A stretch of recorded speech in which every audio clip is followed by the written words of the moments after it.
When my mother-in-law called me a useless parasite, I stayed quiet. But when I left, I took everything they never knew I had.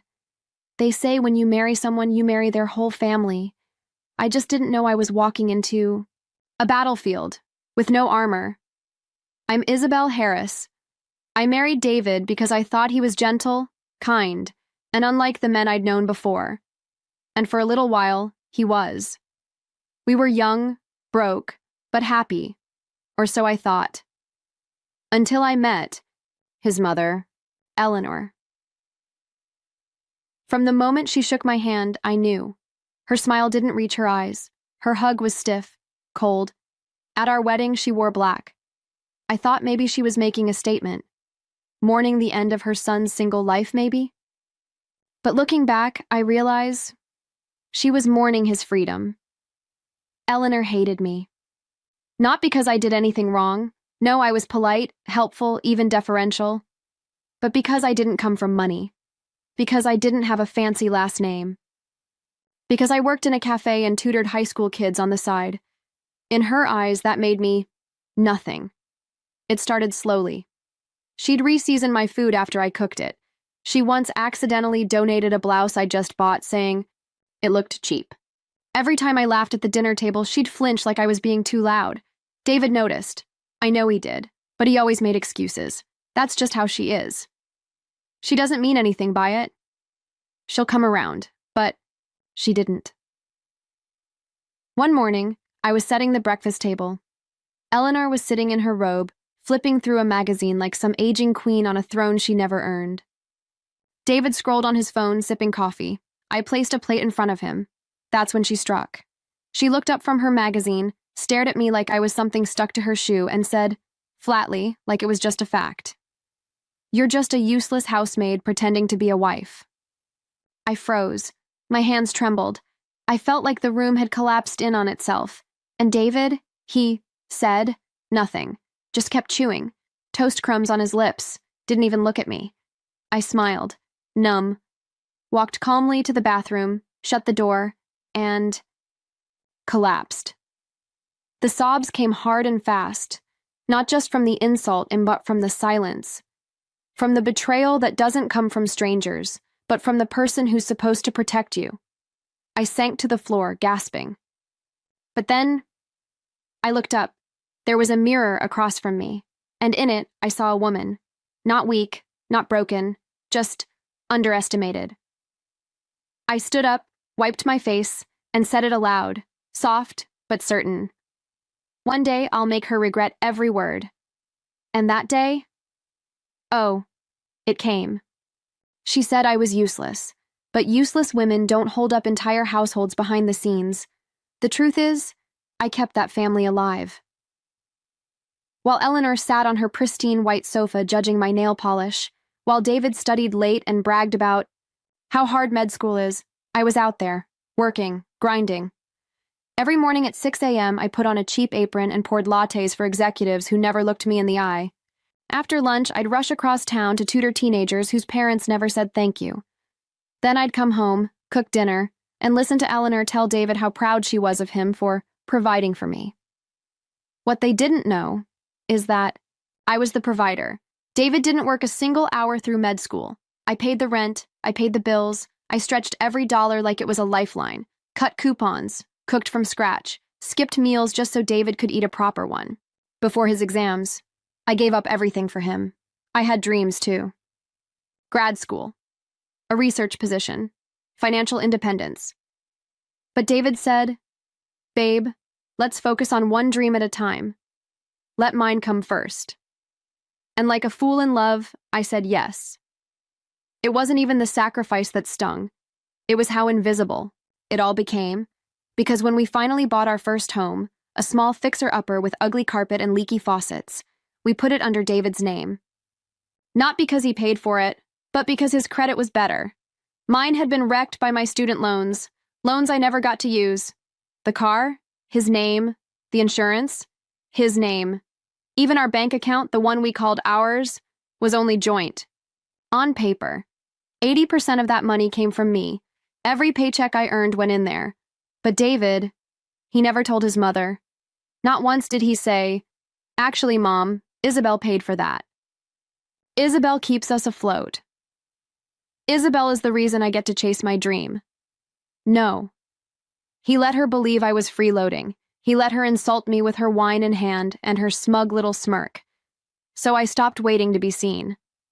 I stopped waiting to be rescued or thanked or even acknowledged, and I started building something no one could take credit for but me.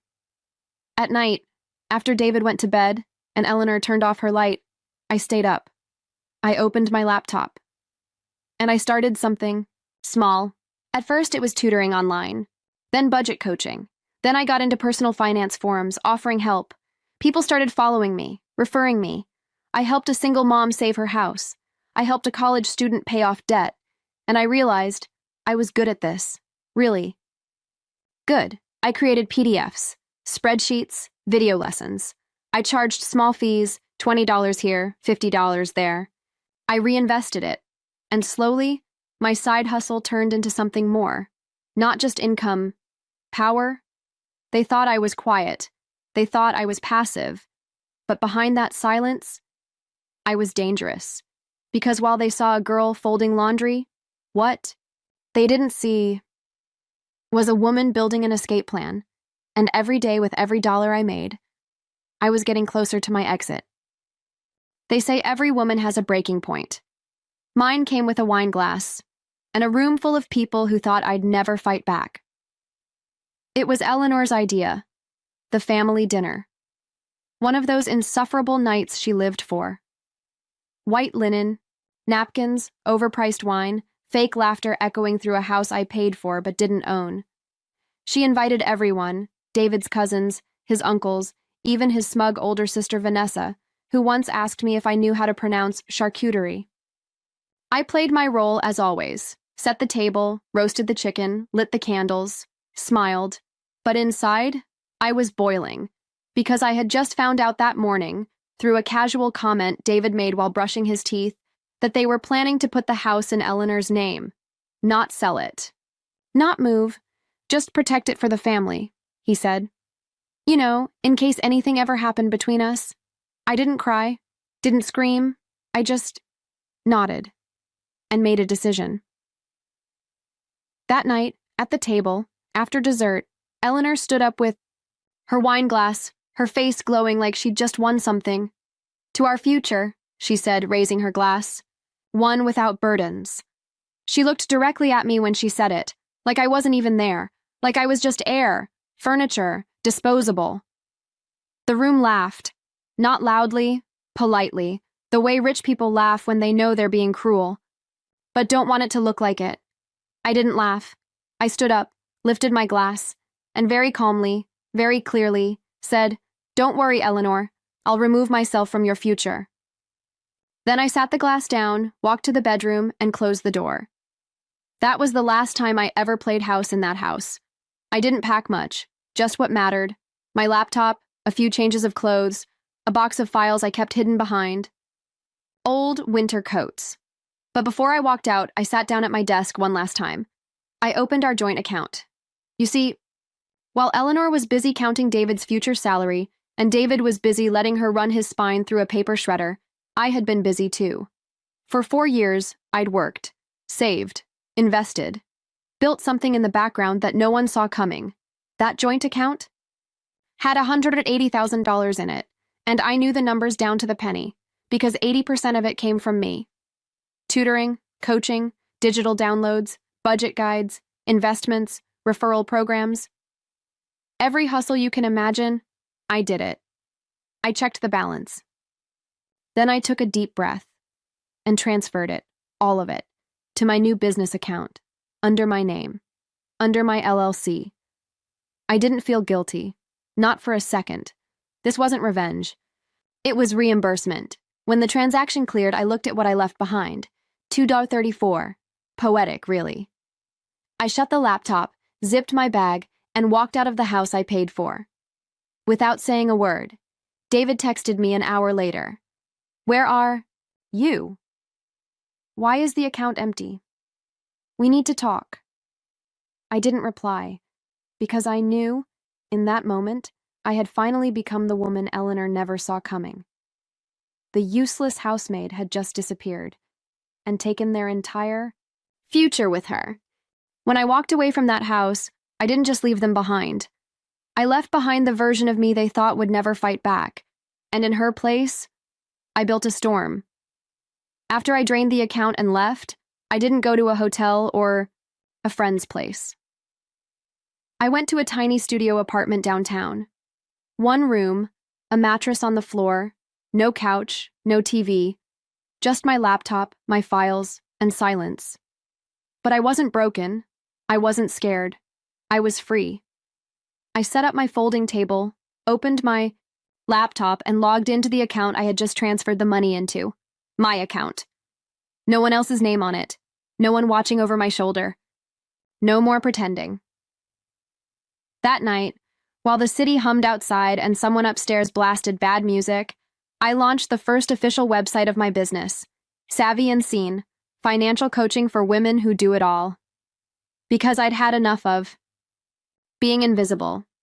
I turned every lesson I'd learned, every spreadsheet I made to survive, every budgeting strategy that kept food on our table, into digital products. I offered one-on-one sessions, built a newsletter, and taught women how to negotiate, invest, and say no with their full chest. It started slow. A few clients, a few dollars. But then, it caught fire. My story, the anonymous version, got picked. Up by a women's finance blog, then a podcast, then another. My inbox exploded. People wanted advice, help, strategy, and I gave it. Not just with kindness, but with precision. Ruthless, brilliant precision. Because while Eleanor was clinking wine glasses and David was crying over a failed Step 2 exam, I was building an empire in silence. Within 9 months, I'd tripled the money I took. I reinvested, built an LLC, hired a virtual assistant, and then the speaking invites came. The first time I stood in front of a crowd, all women, I nearly cried. Not because I was nervous, but because I was seen. For the first time in years, I was seen. And then, they came crawling back. It started with an email from David. The subject line was, "Can we talk?" He had failed the exam. Twice. The house, my house, had been foreclosed. Eleanor had medical bills and nowhere to go. He said, "I know. You're doing well now. Maybe we can figure something out." No apology, no remorse, just desperation. I didn't respond, because by then I had already been invited to headline the Women's Financial Freedom Summit in New York. 1,000 women in the audience. Journalists, cameras, lights. I stepped onto that stage in a cream power. Suit and heels that Eleanor once said were too much for someone like me. I spoke about reclaiming value, about financial abuse in marriages, about building in silence when no one is clapping. The crowd clapped anyway. Standing ovation. But then, I saw her, Eleanor, in the back of the crowd, hair duller, face thinner. She looked small. After my talk, as I was answering questions, she approached, like a shadow slipping through the crowd. She waited until everyone cleared, then said, barely above a whisper, "We were wrong about you, Isabel. I was wrong. Please help us," her voice cracked. She looked like she hadn't slept in days. I paused. Not because I was unsure of what to say, but because I wanted the moment to sink in. For me. Then I turned to the mic. The cameras were still rolling. I said, "This woman once told me I was a useless housemaid pretending to be a wife. Now she wants my money." Gasps, laughter, whispers. I looked her dead in the eye and added, "I'm not useless. I was just underestimated." Eleanor stood there, blinking, frozen in place, like her pride wouldn't let her walk away until the last drop of dignity had evaporated. Then she turned and left, shoulders hunched, defeated. That clip went viral. 2 million views in 3 days. Useless no more became a trending hashtag. And Eleanor? She became a cautionary tale. They underestimated me. Because I was quiet. because I cooked and cleaned, because I put someone else's dreams before my own. But while they were laughing behind my back, I was building a brand. I thought I'd walked away for good. But Eleanor wasn't done. No, she was just getting desperate. It started with a thick envelope shoved through my mail slot. Inside, court papers, Eleanor had filed a lawsuit against me. She claimed I'd stolen marital assets, that I'd emptied the account without consent, that I manipulated her son and caused her emotional trauma. She even attached fake financial statements, forged numbers that made it look like David had contributed everything. They were clumsy, sloppy, but dangerous enough that the court accepted it for review. At first I was stunned, but then I laughed, because Eleanor never understood something very simple. I keep receipts, literal ones. I had every email I ever sent David about our bills. Screenshots of our text conversations where he thanked me for covering rent, for buying groceries, for paying off his tuition balance. I had bank statements, tax returns, even photos of the checkbooks, with my signature in every single one. So, I didn't panic. I prepared. The day of the hearing, I walked into the courthouse in a fitted navy suit and heels that echoed like thunder across the marble floor. Eleanor sat at the front of the courtroom, pale, trembling, holding a tissue like a prop in some off-Broadway tragedy. David wouldn't even look at me. Their lawyer fumbled through his opening statement, painting me as an opportunist who abandoned her marital duties and absconded with family wealth. But when my lawyer stood up, it was over in minutes. Exhibit A, emails with payment breakdowns. Exhibit B, bank statements showing deposits from my business. Exhibit C, a recorded phone call. Eleanor's voice saying, "You're lucky, David," lets you stay in his house, while the mortgage was being paid from my account. And finally, text messages from David. One of them read, "Thanks for covering the loan again. I don't deserve you." The judge took one look at the evidence and said, "Case dismissed, and I suggest you think carefully before you file another frivolous suit." Then, the twist. The judge fined them for fraud. Eleanor gasped. David turned, red, and I just stood, collected my papers, straightened my jacket, and walked out. In heels and sunglasses, David followed me out into the hallway. Isabel, wait, I didn't. I didn't need to turn around, didn't need closure, didn't need an apology he didn't mean. I just kept walking and smiled, because that moment, that was freedom. That week, a clip from my keynote resurfaced online, the one where I exposed Eleanor in front of an entire crowd. This time, it went viral on a global scale. News outlets picked it up. Women's groups reposted it. My inbox overflowed with messages. "You're a legend. You gave me courage. Thank you for standing up." One headline called me, "The woman who took the money and took her. Power back." And suddenly, I wasn't just a name anymore. I was a symbol. Because you can insult a woman, you can underestimate her, but you cannot break a woman who builds herself. The funny thing about peace is that it doesn't come loud. It comes quiet. After the wreckage, after the fire, after you've burned every bridge that was never safe to cross in the first place. Now I live by the ocean, a little cottage tucked along the cliffs where the wind smells like salt and freedom. No one raises their voice here. No one tells me I'm too much or not enough. No one calls me a burden. I wake up to the sound of waves, not judgment. I drink coffee without rushing to clean up someone else's mess. And I run my company, a global network of women learning how to say yes to themselves and no to anyone who tries to dim their light. I mentor women who once believed they had to shrink to be loved. I teach them that financial power isn't just about money. It's about knowing your worth and never putting your name second. Not for your husband, not for your mother-in-law, not for anyone.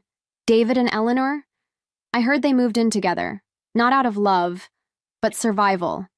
He's a man without a license. She's a woman without control, and both of them without me. Sometimes I walk along the shore at sunset, toes in the sand, a glass of wine in hand, and I remember that day, the breakfast table, the insult, the silence that followed, and I smile. Because in the end, she said I was useless, but I turned every insult into interest. And now, I live off the dividends of their disrespect.